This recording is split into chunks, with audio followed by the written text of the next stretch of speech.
नमस्कार मित्रों, आज हिंदी की इस कक्षा में हम लोग हिंदी वर्णमाला के प्रैक्टिस सेट नंबर 3 को हल करेंगे। इसके पिछली कक्षाओं में हम लोग हिंदी वर्णमाला के 2 प्रैक्टिस सेट को हल कर चुके हैं। यदि आप उस वीडियो को नहीं देखे हैं तो जा कर के प्ले लिस्ट में पड़ा हुआ है, देख लीजिए। आइए देखते हैं पहला प्रश्न है, इनमें संयुक्त व्यंजन कौन सा है? ए ढ, बी ज्ञ, सी ड़, डी अड़। तो इसमें हम लोग देखेंगे संयुक्त व्यंजन आपका विज्ञा आपका सही हो जाएगा। ये संयुक्त व्यंजन आपका कहलाता है। संयुक्त व्यंजन हमारे कितने हैं? 4। निम्नलिखित में से कौन सा वर्ण उच्चारण की दृष्टि से दंत नहीं है? ए त, वी न, सी द, डी ट। तो जो ट होता है ये मूर्धन्य है और सभी क्या है? दंत हैं। त थ द ध न ये सब आपके दंत वर्ण के अंतर्गत आते हैं। अगला प्रश्न है, जिन शब्दों के अंत में अ आता है उन्हें क्या कहते हैं? अनुस्वार, अयोग्य, अंतस्थ, अकारांत। तो जहाँ पर आ आपका आ जाता है वो कैसे वर्ण आपके कहलाते हैं? अकारांत कहलाते हैं। तो डी आपका यहाँ पर सही हो जाएगा। अंतस्थ में देखेंगे यार अलावा ये आपका आता है, तो यह आप लोग याद रखिएगा।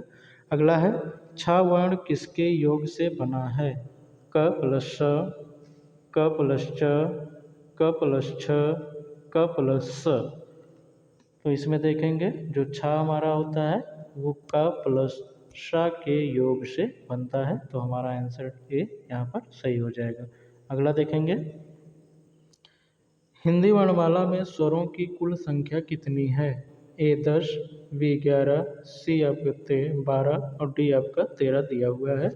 तो अगर कुल स्वरों की यहाँ पर बात कर रहे हैं, जब कुल स्वरों की बात करेंगे तो हमारा डी आंसर यहाँ पर सही हो जाएगा। और अगर अयोग्य वाह को हम लोग छोड़ कर देखेंगे तो स्वरों की संख्या कितनी होती है? 11 होती है। लेकिन यहाँ पर कुल स्वरों की बात कर रहे हैं तो 13 हमारा आंसर सही हो जाएगा। अगला देखेंगे, छठा नंबर, निम्नलिखित में से कौन स्वर नहीं है? अ, उ, ए, इया। तो यहाँ पर देखेंगे हमारा डी जो है ये इया स्वर नहीं है, ये व्यंजन है आपका। और अन्य सभी क्या है? आपके स्वर हैं।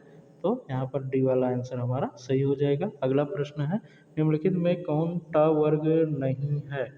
ए ठ, वी ड़, सी ड़, डी घ। तो ट वर्ग में ट ठ ड ढ ड़ आपके आते हैं, जबकि घ आपका नहीं आता है। तो आंसर आपका डी सही हो जाएगा। घ किस वर्ग में आता है? ये का वर्ग का अक्षर है आपका, तो ये का वर्ग में जाएगा।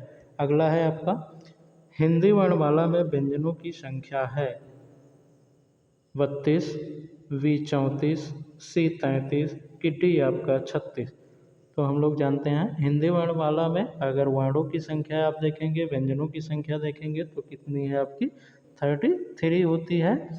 अब अगर देखेंगे तो इसमें स्वरों की संख्या कितनी हो जाती है? हम लोग 11, जो आपके अयोग्य वाक्य को छोड़कर कहा जाता है। आपके 4 संयुक्त वर्ण हो जाते हैं, 4 अंतस्थ वर्ण हो जाते हैं, 4 आपके स्पर्श संघर्षी वर्ण हो जाते हैं। ये पूरी आपकी वर्णों की संख्या हो जाती है। ठीक है। अगला प्रश्न देखेंगे, इसमें से आपका सही हो जाएगा। निम्नलिखित में से कौन सा पाश्च स्वर है? तो पाश्च स्वर कौन सा आपका है? इसको हमें देखना। ए आ, वी ई, सी ज, डी आपका ढ। तो पास्ट स्वरों की अगर बात करते हैं हम लोग, स्वरों में देखेंगे तो ये दोनों तो आपका कट जाएगा क्योंकि ये स्वर नहीं है, तो ये व्यंजन हो गया। तो आ और ई में आपको छांटना है। तो ई की अगर बात हम लोग करते हैं तो ई आपका अग्रस्वर कहलाते हैं। इसमें ई, ए और है, ये आपके चारों जो हैं वो अग्रस्वर हैं। तो आपका फर्स्ट स्वर मध्य स्वर कौन सा होता है? आ होता है। और जितने भी आपके बचते हैं वो आपके फर्स्ट स्वर के अंतर्गत आते हैं। तो आ आपका यहाँ पर सही हो जाएगा। ए वाला आंसर आपका सही होगा। अगला देखेंगे, निम्नलिखित में कौन अयोग्य वाह है? ए विसर्ग, बी महाप्राण, सी संयुक्त व्यंजन, डी अल्पप्राण। तो अयोग्य वाह कौन से आपके कहलाते हैं? तो ए वाला यहाँ पर आंसर सही हो जाएगा, क्योंकि विसर्ग जो होते हैं वो अयोग्य वाह के अंतर्गत आते हैं। जैसे कहीं पर लिखा जाता है इस प्रकार से 2 बिंदी आपकी लगाई जाती है, यही विसर्ग आपके कहलाते हैं। इसे अयोग्य वाह के अंतर्गत हम लोग रखते हैं। अगला प्रश्न है, छ ध्वनि का उच्चारण स्थान है? दंत, ओष्ठ, तालव्य, इनमें से कोई नहीं। यहाँ कोई होगा, कोई नहीं, ठीक है। तो आपका छा जो है वो तालव्य वर्ण के अंतर्गत आता है। सी वाला आंसर आपका सही हो गया, क्योंकि च, छ, ज, झ ये सब आपके तालव्य वर्ण के अंतर्गत आते हैं, तालव्य आपके व्यंजन कहलाते हैं। अगला है आपका, निम्नलिखित में से कौन एक संयुक्त व्यंजन नहीं है? तो कौन संयुक्त व्यंजन नहीं है? ए छ, बी स, सी त्र और डी आपका ज्ञ। तो यहाँ पर संयुक्त व्यंजन आपका छ भी है, त्र भी है, ज्ञ भी है, लेकिन आपका बी वाला आंसर जो हो जाएगा वो सही हो जाएगा। ये स जो है वो संयुक्त व्यंजन के अंतर्गत नहीं आता है। अगला देखेंगे, तालव्य व्यंजन है च, छ, ज, झ, ट, ठ, ड, ढ, ड़, सी आपका त, थ, द, ध, डी आपका प, फ, ब, भ। तो सही तालव्य कौन सा कहलाता है? च, छ, ज, झ जो होते हैं ये तालव्य व्यंजन आपके कहलाते हैं। ट, ठ, ड, ढ ये मूर्धन्य हो गया, त, थ, द, ध ये दंत हो गया, प, फ, ब, भ ये आपका कौन हो गया? ये आपके होस्ट हो गए, ठीक है। तो आपका आंसर सही हो जाएगा ए। आगे चलेंगे, यर अलावा किस वर्ग के व्यंजन हैं? ए तालव्य, बी ऊष्म, सी अंतस्थ, डी ओष्ठ। तो इसको आप लोग सभी जानते होंगे कि इसमें आंसर आपका सी सही हो जाएगा। अंतस्थ व्यंजन ये यार अलावा आपके कहलाते हैं।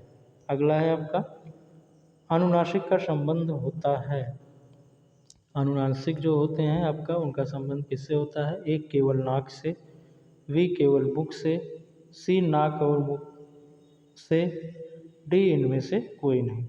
तो अनुनासिक जो होते हैं उसे बोलते समय हमारे नाक और मुंह दोनों से हवा बाहर निकलती है, इसलिए ये दोनों से क्या होते हैं? संबंधित होते हैं, नाक और मुंह दोनों से, ठीक है।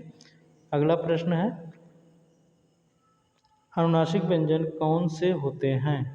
वर्ग के प्रथमाक्षर, वर्ग के तृतीयाक्षर, वर्ग के चतुर्थाक्षर या वर्ग के पंचमा अक्षर। तो अनुनासिक व्यंजन जो होते हैं वो सभी वर्गों के, सभी स्पर्शी वर्ग जो आपके हैं व्यंजनों के, उनके पांचवें अक्षर जो होते हैं वो सभी अनुनासिक होते हैं, ठीक है। तो वर्ग का पांचवा अक्षर कैसा होता है? अनुनासिक, ये आप लोग ध्यान रखिएगा। आगे चलेंगे, 17 नंबर है, हिंदी वर्णमाला में स्वरों की संख्या है 8, 9, 11, 14। अगर कुल स्वर कहेगा तो हम लोग 13 लगाएंगे, लेकिन केवल स्वरों की संख्या पूछ रहा है तो हमारा आंसर क्या हो जाएगा? 11 यहाँ पर सही होगा।